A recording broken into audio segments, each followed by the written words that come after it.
Good morning students.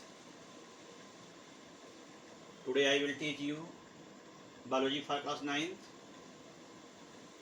You have to listen very carefully.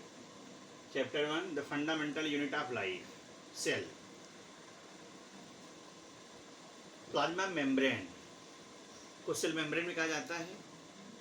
Plasma membrane is very thin semi permeable membrane and it is outer covering of cell which is made up of lipids and proteins.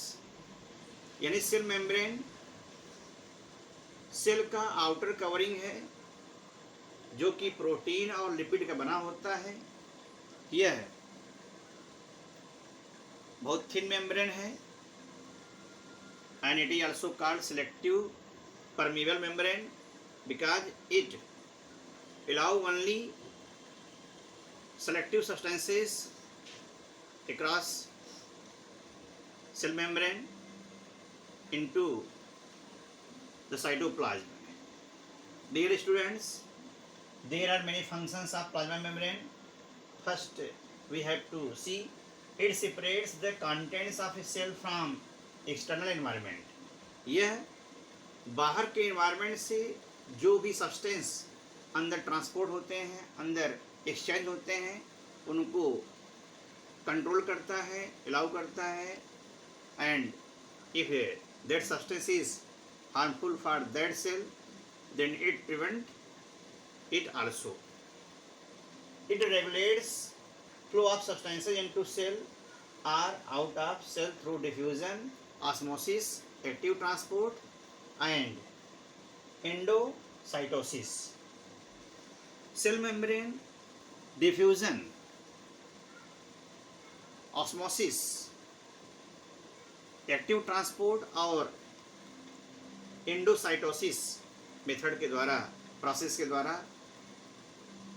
External environment से आने वाले substance को exchange करता है. First we have to know what is diffusion. Diffusion को हिंदी में विसरण कहते हैं. द मूवमेंट ऑफ पार्टिकल्स और substances from higher concentration to lower concentration is called diffusion. Diffusion needs no any selective membrane.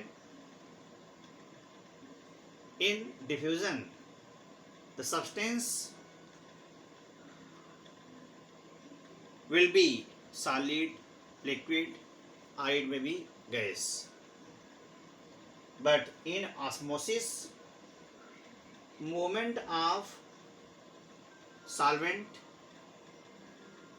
that is liquid substance like water, from higher concentration to lower concentration through selective permeable membrane.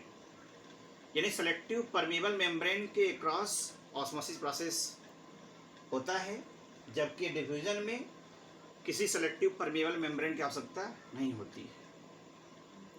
Diffusion में solid, liquid, gas तीनों substance का exchange हो सकता है, लेकिन osmosis में केवल liquid substance का यानी सॉल्वेंट का या आप कह सकते हैं वाटर का मूवमेंट होता है. डिफ्यूजन प्रोसेस के द्वारा सेल मेम्ब्रेन में oxygen gas, carbon dioxide gas और अदर सब्सटेंसेस का मूवमेंट होता है, जबकि ऑस्मोसिस के द्वारा fresh water animals like amoeba, paramecium and different aquatic animals exchange water molecules across their body. Dear students, now we have to understand what is active transport. In active transport, exchange of substance takes place with the involvement of energy in the form of ATP, and endocytosis is a process in which a cell membrane, or you can say outer covering of a cell, engulf the food substances when comes in contact, like in amoeba. When food substances comes in its contact, then cell membrane will become curving and engulf the food substances. That is called endocytosis. Dear students, there are many type of solution like hypotonic, isotonic and hypertonic. Hypo means होता है कम, hyper means ज़्यादा, iso means equal. Hypotonic solution में solute का concentration कम होता है, यानी उसमें solid substance कम होते हैं,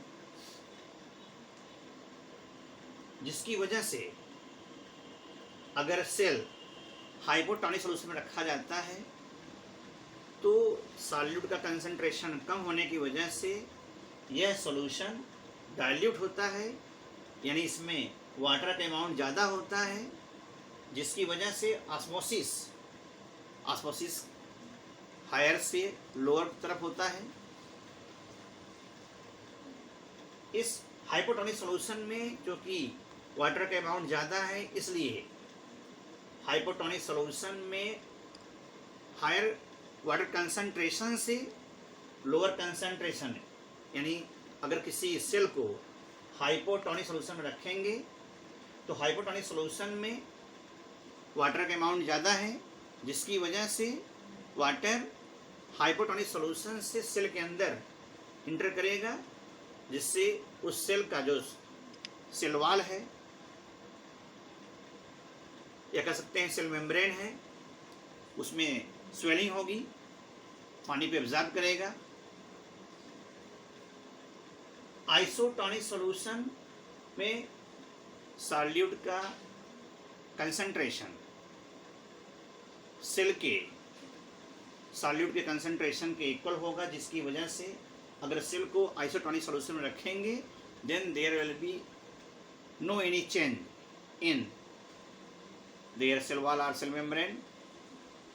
Hypertonic solution contains more solute. It means it is concentrated solution.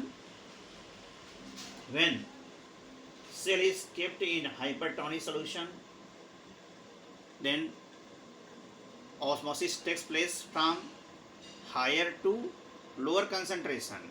It means cell में पानी का अमाउंट ज़्यादा है, हाइपरटोनिक सॉल्यूशन में पानी का अमाउंट कम है। हाइपरटोनिक का में मतलब क्या हुआ, मोर सॉल्यूट का मतलब हुआ उसमें पानी के अमाउंट कम है।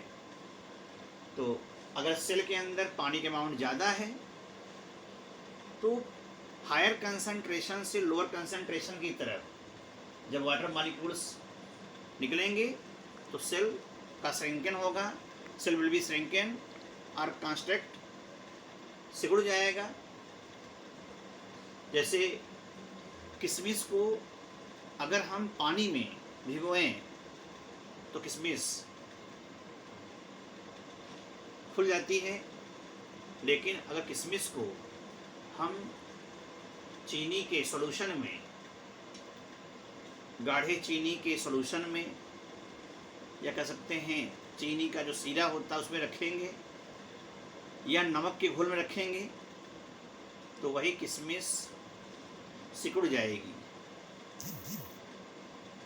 Dear students, now we have to discuss about cell wall.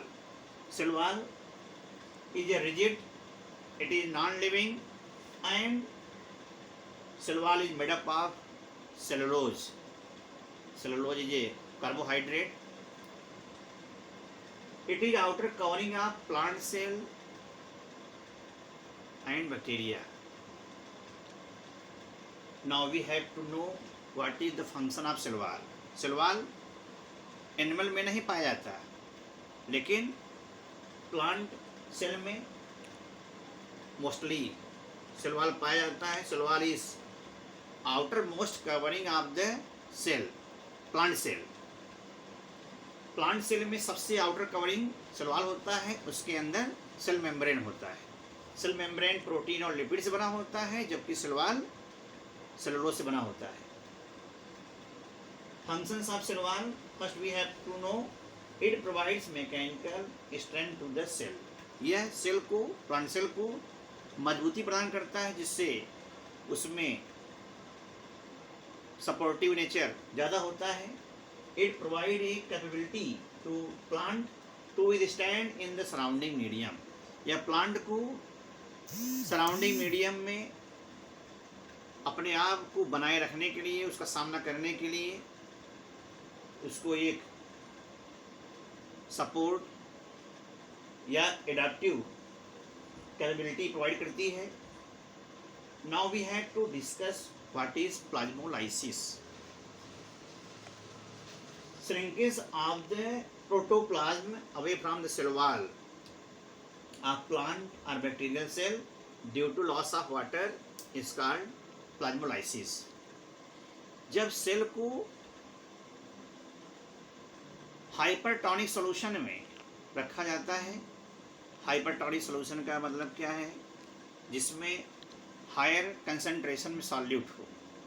इसका मतलब यह है, जब सॉल्यूट का कंसंट्रेशन ज़्यादा है, इसका मतलब हाइपरटोनिक सॉल्यूशन में वाटर का अमाउंट कम है। तो सेल को जब हाइपरटोनिक सॉल्यूशन में रखेंगे तो सेल का या सेल वॉल में या सेल मेम्ब्रेन में जो वाटर है वह हाइपरटोनिक सॉल्यूशन में रिलीज होगा, निकलेगा, जिसकी वजह से प्लाज्मोलिसिस यानी सेल वॉल सिकुड़ जाएगा। इसी को प्लाज्मोलाइसिस कहा जाता है। Dear students, you have to listen very carefully and understand these topics.